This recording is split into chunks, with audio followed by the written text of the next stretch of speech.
అందరికీ నమస్కారం. ముందుగా తెలంగాణ మున్నూరు కప్ కుల బంధువులందరికీ ఉదయపూర్వక నమస్కారం. మున్నూరు కప్ రాష్ట్ర సంఘాల ఆధ్వర్యంలో కోకాపేట ఆత్మగౌరవ భవనానికి సంబంధించిన భవన నిర్మాణానికి సంబంధించిన ఒక కార్యాచరణను మనం ప్రకటించాలని చెప్పి ఈ నెల 10వ తేదీ మంగళవారం రోజు ఉదయం 11 గంటలకి మనకు రౌండ్ టేబుల్ సమావేశాన్ని మున్నూరు కప్ రాష్ట్ర సంఘాల ఆధ్వర్యంలో ఏర్పాటు చేయడం జరిగింది. దానికి సంబంధించిన పనులను కూడా పూర్తి చేసుకోవడం జరిగింది.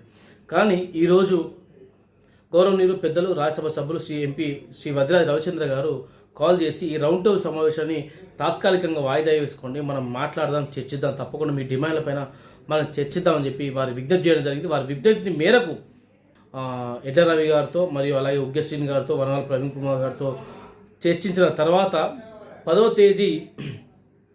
తేదీ కోకాపేటలో ఏర్పాటు చేసిన రౌండ్ టేబుల్ సమావేశాన్ని కేవలం తాత్కాలికంగా వాయిదా వేసుకుందామని చెప్పి మేము నిర్ణయం తీసుకోవడం జరిగింది. ఈ విషయాన్ని కుల పెద్దలు కుల మేధావులు గుర్తించవలసిందిగా తెలియజేసి, ఎందుకంటే వారు ఒక రాజ్యసభ సభ్యులు వద్దిరాజు రవిచంద్ర గారు పెద్దలు వారు చెప్పినప్పుడు తప్పకుండా మనం గౌరవించాలని చెప్పి వారి మాటను గౌరవించి తప్పకుండా వారితో మాట్లాడిన తర్వాత పూర్తి స్థాయిలో వారితో చర్చించి మాట్లాడిన తర్వాత భవిష్యత్ కార్యాచరణ ఎలా ఉంటుందని చెప్పి ప్రకటించడం జరుగుతుందని చెప్పి కుల బాంధవులకు కుల మేధావులకు కుల పెద్దలకు తెలియజేస్తూ ఉన్నాం.